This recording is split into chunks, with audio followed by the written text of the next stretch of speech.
ماشي؟ والتانية تبقى زاوية قايمة عليها فوق. خلاص؟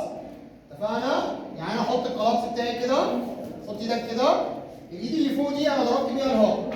اضرب الهوك الايد التانية يبقى دي تنزل ودي تطلع مكانها. بص بقى الحركة بتاعت ايديا بتطلع منين؟ من تحت من هنا لزاوية لجوه كده. كده عملت ايه؟ زاوية قايمة. الريست مع الباي والتراي عمل زاوية، والباي والتراي عملوا زاوية مع مين؟ مع صدري. بقى مربع ناقص ضلع كده. خلاص؟ مع لفة الوسط بقى. هلف على مشط رجليا الايه؟ اللي انا بضرب بيها. لو اضرب شمال الف على مشط رجليا الشمال. الف بمشط رجليا اليمين لو هلعب يمين. ايديا بتطلع ازاي؟ ايديا بتطلع من تحت بزاويه لفوق. تمام؟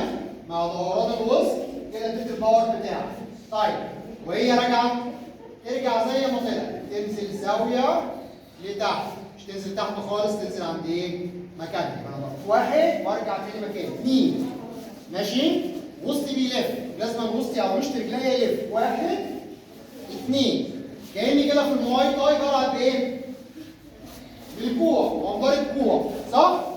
نفس المسافة بتاعت كوعي، بس بدل ما ايديا القبضة بتاعت ايديا جوه هنا، لا القبضة بتاعت ايديا تبقى قدام، يبقى اضرب بقبضة ايديا قدام.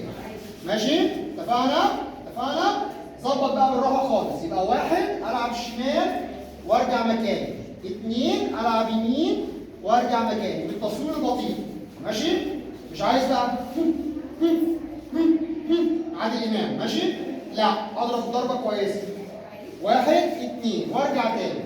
واحد اثنين. طول ما انت رجلك الاثنين على خط واحد عمرك ما تعرف تلعب الضربه كويس. اقف وضع استعداد سليم. رجل قدام رجل ورا. لف بوسطك. واحد اثنين. ارجع مكانك. ها تشيك.